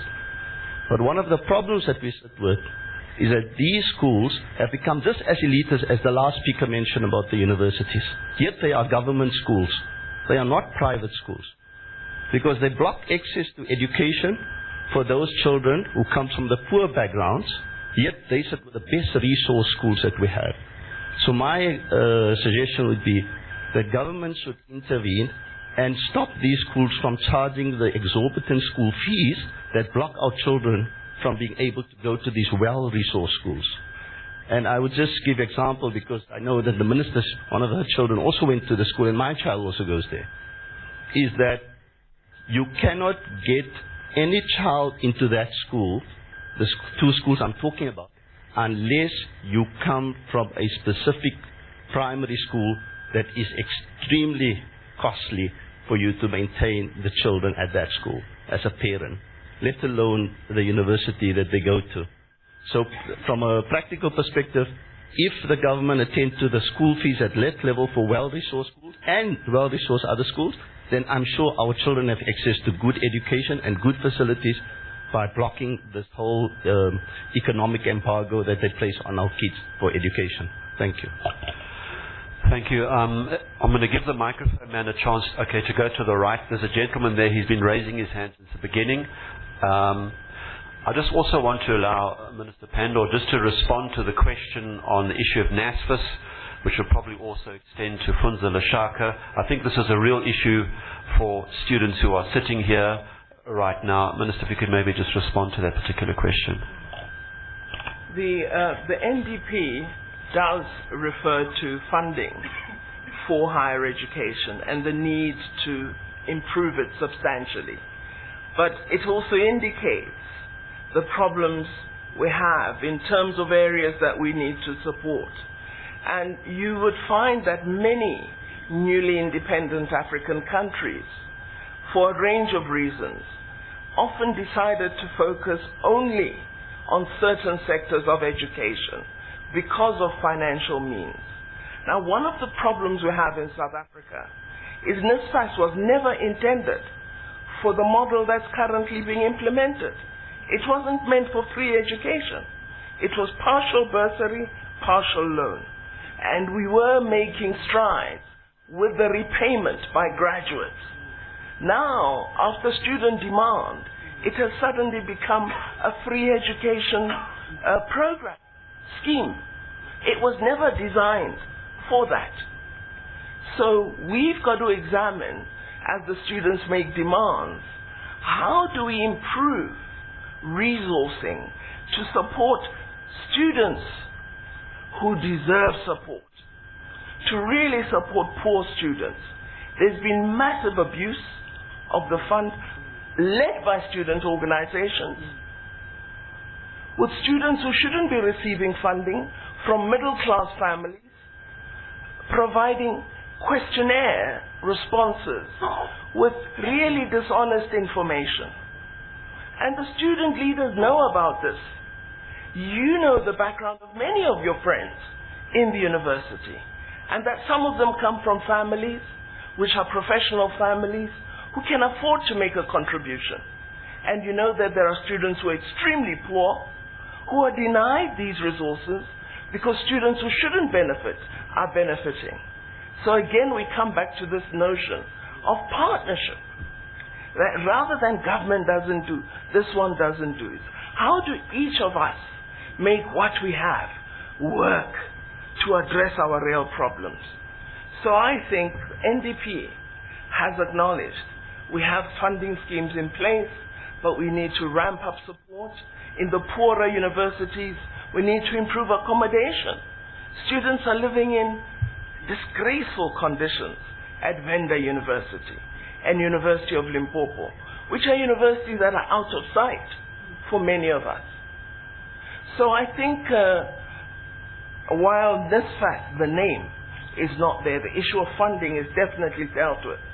And the notion, as the Freedom Charter says, that funding must be provided for students to have scholarships so that they receive them as poor students who have ability and get the funding on the basis of merit and need. What we must examine, and I hope it's in the terms of reference of Minister Nzimande, is are those who are currently receiving the funding receiving it on merit and on the basis of need? Are students ensuring that they complete their studies on time? We have professional undergraduates who stay in university for 10 years. The reports we are seeing now, and this is what student leaders should be addressing, that male students believe they've gone to university to experiment on sex with other males.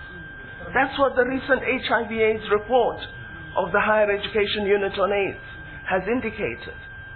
That female students say they spend the first 6 weeks of university attending batches and getting paralytically drunk and having sexual relations with several young men. I mean, this is what we have.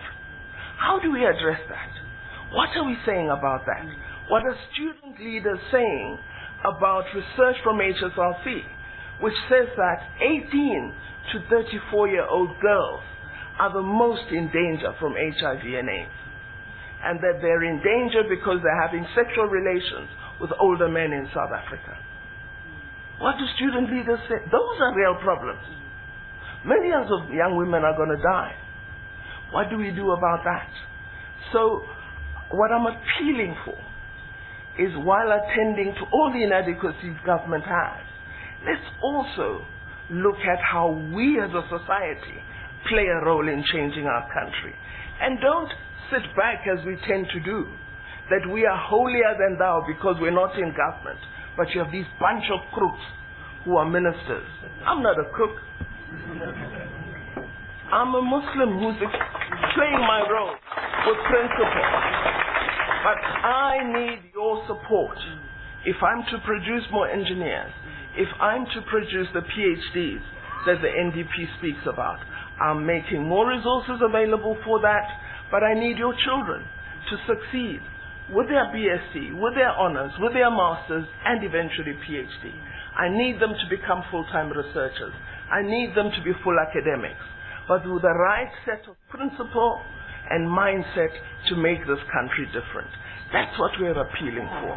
So stop pointing fingers. Look at what we can do. And this community, as Professor has said, of the Muslim community, just by virtue of our principle, the way we live our lives, the way we build our families, we have a great deal to offer. But we've marginalized ourselves from the mainstream of South African society. We were there in the struggle. We have leaders who were there right from the beginning of the struggle. But somehow, as we achieved democracy, we decided to go back. Let's come back into the mainstream. That's my appeal. And help South Africa to become different. Thank you very much. I'm afraid, Chairperson, I'm supposed to be at another meeting. I wrote a very long letter to the gentleman who's leading that meeting to explain to him why I have to be here in Ilovo when I should be at his meeting. And you're forgiven. He allowed me an hour to be late. An hour late arrival. Very unusual. I'm never late. But he said 1 hour. So I'm a bit in danger now. I'll stay till the end of the panel, but if I have to come to you to ask you to speak to that gentleman, please do so. No, that's called delegation. But Minister, in fact, we've been given an extension until 10:30, so I'm just going to take, I think, two more questions. I apologize if we haven't been able to get to everybody. We've tried our best. Over there, all right. There's a microphone. There's a mic. All right, there, and then there. Okay, please. Bismillahirrahmanirrahim. My name is Rafiq. I am from the South African Water and Sanitation Academy, NGO, NPO. I did look at the DVD. I did summarize too much rain, too much thunder, no rain.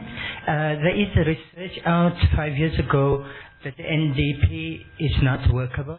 But our foundation as civil society did go to the presidency on a number of occasions that you cannot go it on your own to undo 350 years of imbalance. You need a public-private partnership. But I'm afraid government did not cooperate at all. There was a 50-page report sent to Minister Trevor Manuel. He didn't even respond. There was another report, they don't respond. So civil society is very disillusioned. And as far as this, Madam Minister, I did engage you on a national radio station. I want you to please look at the indignity in schools, the toilets especially in the indigenous areas. And Sister Khadija, in the claustrophobic cave of Hira, the first word revealed to the noble prophet, peace be upon him, was read, Muslims must not shirk from their responsibility, because Quran is demanding, and He's made you, Allah has made you a vice chair. And shukran for taking my comments. Thanks. Right, thank you. The gentleman over there, then the lady here. Then unfortunately, I apologize. I have to call it a day. Otherwise, I will have the organizers on my head other than Minister Pandor's next engagement. Before I begin, I just like to make a suggestion when you take questions. That the people that raise their hands, can you just give them a number 1, 2, 3, and then in that order, we can raise our questions or give our comments. In the following sessions, we'll try and do that. But it's just been such an overwhelming response. When you sit and you see a forest of hands, it's quite overwhelming. Jazakumullahu khairan. My name is Hussein Kaldin. I'm a school teacher and an imam. Government has shown its dedication towards the improvement of education. There's a lot happening in the field of education currently. We speak about teacher development programs. There's a number of programs that's currently going on, ICT integration in schools, etc., etc. Unfortunately, the saddest part is that we tend to treat the symptoms rather than the root cause of the problem, because the entire focus is upon FET phase. By that time, it's a little bit late. If those resources could be spread evenly to cover we hear people speaking about ECD, foundation phase, and intermediate phase. and intervention at the earlier stage will be much more helpful than rather, just to try and improve the matric results. Thank you very much. Yeah, the lady here, yeah. And unfortunately that will be the concluding contribution. As I say again, I apologize. We just can't get to everybody. Thank you. I'm Karima Ibrahim from Zanda. My question is on your point of teacher professionalization versus unionization. Just generally, is that being addressed, or what would be the plan for that? Because we have hardworking principals and teachers in the minority who are bullied by essentially unionized teachers to have meetings during school time where learners are left to just, sit around, play around. Is there a plan to address that? Thank you. Right, I'll ask the Minister to briefly respond, and you can be responsible for her being late rather than me. The gentleman I wrote to, the Secretary General of the ANC, and he's very harsh, as some of you know sometimes. On the Sanitation Academy, we are working on a program with education in the Eastern Cape to introduce forms of sanitation that address the inadequacy that there currently is in schools. And we've been experimenting with a number of different technologies for providing sanitation to schools.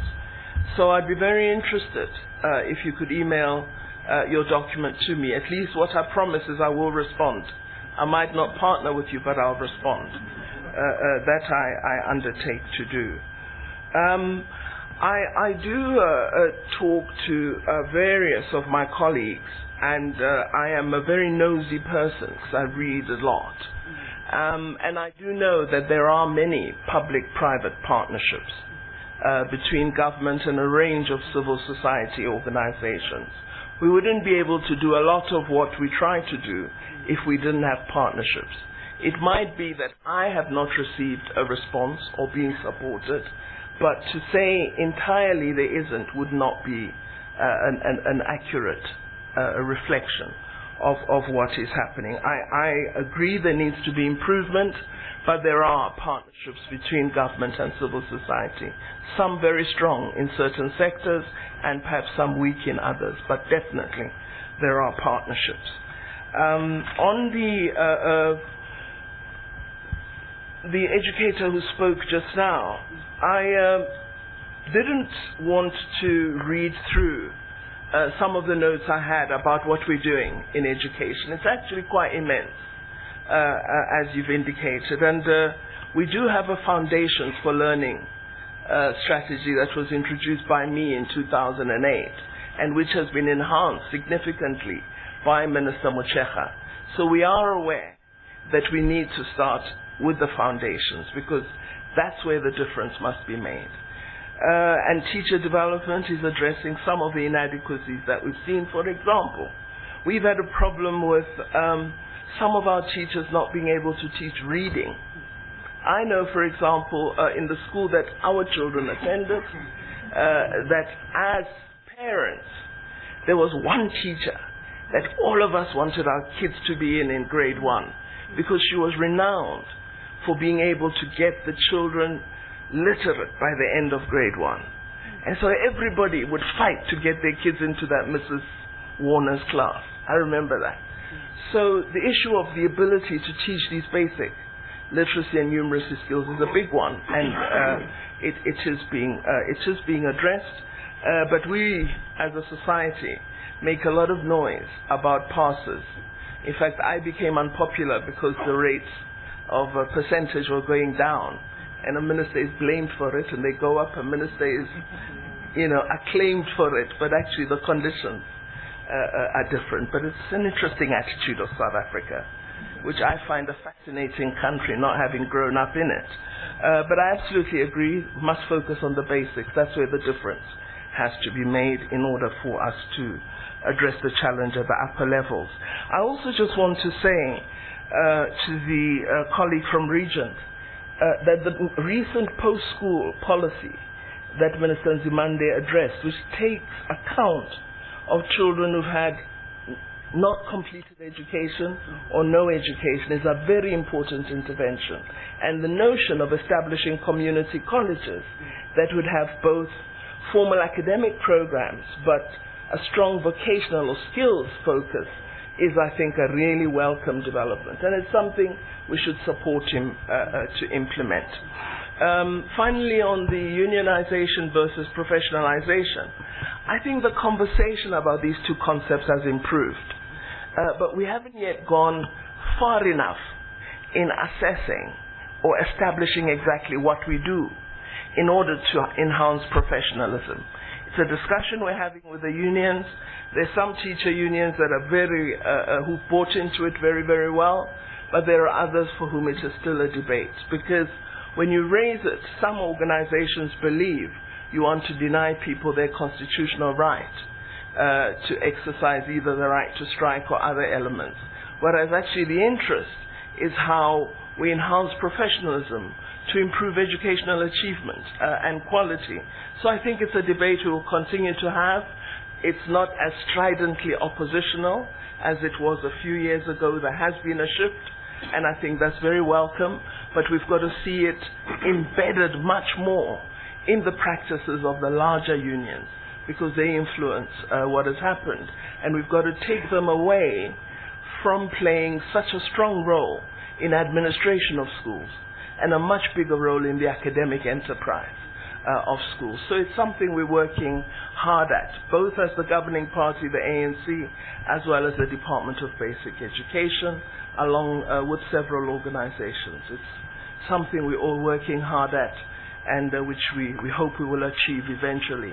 Ibrahim Rasool told me that in 1989, when they were discussing the formation of SATU, as it is today, this debate came up of union versus professional. And many of the participants from the progressive movement, of which Ibrahim Rasool was one, really wanted a progressive teacher union that would attend to professionalism. But there were many in the room, discordant, different voices, with some being far more radical in wanting unionization, others this, and I think to some degree the professional component of the debate got lost.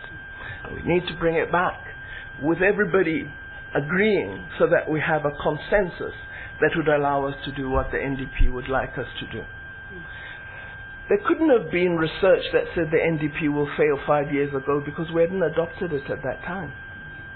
And I think the NDP appropriately says that this is a vision for South Africa. And as you know, visions are wonderful spiritual things. They're not always achieved, but they set a path for you. They light a way. And we've got to say, here's an ambition. Let's take the steps that lead us toward it. Even if we get halfway, we will have moved. But to start doing research that negatively says we can't do it, then I believe we're a country that won't go anywhere. I like Vision 2030. I think we must have an objective we strive toward together. So my belief is, let us make it work. We may not achieve all its objectives, but if we get to achieve a good proportion of them, this country will be a very different place. Thank you very much. And that concludes this session. A special thanks to our guest, Minister Naledi Pandor. Hope you're not late. Professor Khadija Malloy, Mr. Pirosho Kamei, Mr. Ahmed Sheikh.